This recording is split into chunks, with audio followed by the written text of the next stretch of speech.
Hello, welcome, and thank you for attending my Sirius talk. Sirius is one of the archbishops of the witches' cult who represents wrath, and I had no plans to make a film on him. But because something intriguing happened in the novel at the time, well, it encouraged me, but only little. What gave me the ultimate push was witnessing how the author used the anime broadcast to change dialogues from the official canon of the light novel. That is, he changed something in this third season that we thought was already established 6 years ago. But I'll go into the details later. Sirius, like Regulus, had the unfortunate fate of encountering the only two lazy people who could oppose her, Liliana and Priscilla. Subaru wasn't sure who he should send to take care of her because neither he nor Beatrice understood how to stop her. Fortunately, the Princess of the Sun took control of the issue. Now I'll tell you about her entire life before the anime, her objectives, and the amazing and exciting future that still awaits her even after she was defeated in the anime.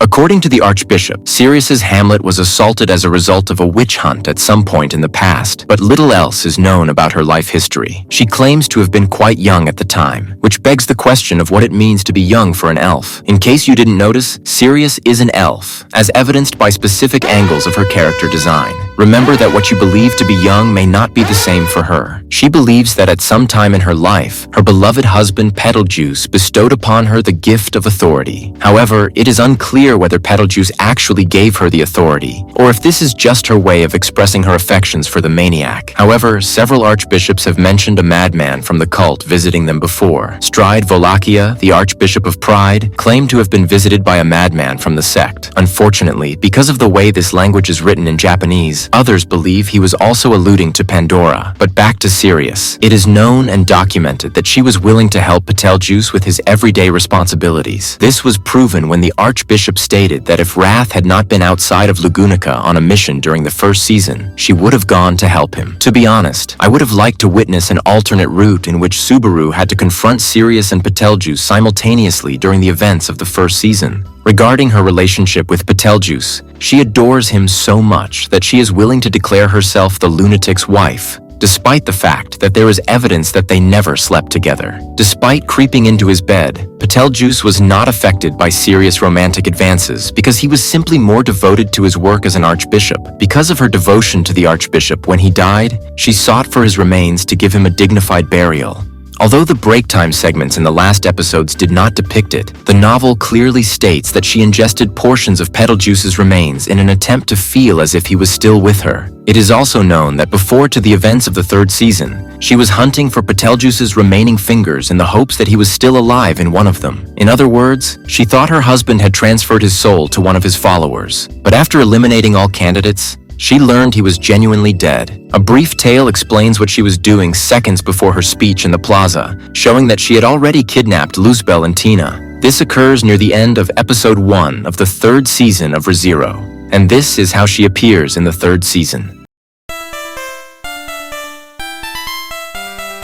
Although she is best known for her authority, which allows her to replicate and enhance her victims' feelings and pains, this is not her sole broken power. You see, Sirius is considered to be the archbishop with the most physical strength in the cult, which surprised me. With all of his methods, one would expect Gluttony to be the strongest physically. However, it appears that his strength pales in comparison to the Archbishop of Wrath. That is why I now admire Emilia and Priscilla's physical power much more, as they were able to tackle her with little difficulty.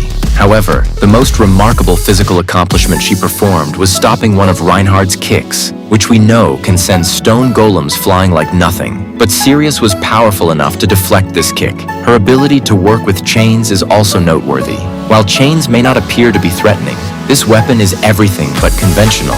It appears to have some magical and physical features that make it much more difficult.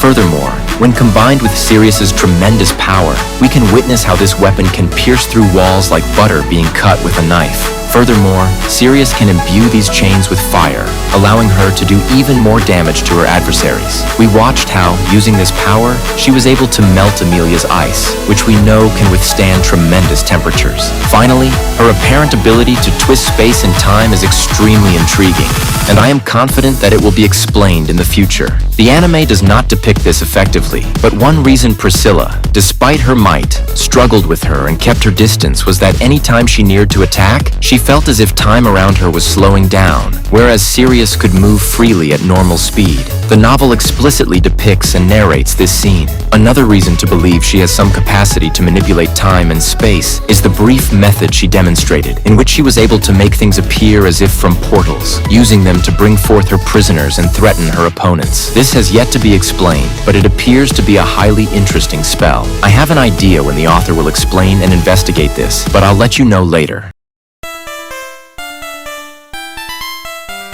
Even with the counter to her authority, Sirius is a difficult enemy to defeat. Thus, I would venture to claim that she is capable of winning one-on-one against many of her current opponents. She just had the misfortune of encountering the author's favorite and Priscilla. I don't want to get into too much detail about Priscilla, but the Princess of the Sun is already strong on her own. But she has two powers that strengthen and considerably enhance her abilities. Sirius was basically up against someone who had 1,000 strength hacks active. Personally, I feel Reinhard, Priscilla, and Marcus were the only ones who could have stopped her at Lugunica. Emilia may have an opportunity if she keeps a safe distance and only assaults her at strategic periods. However, keep in mind that this is only my fast assessment. I may have overlooked more great combatants.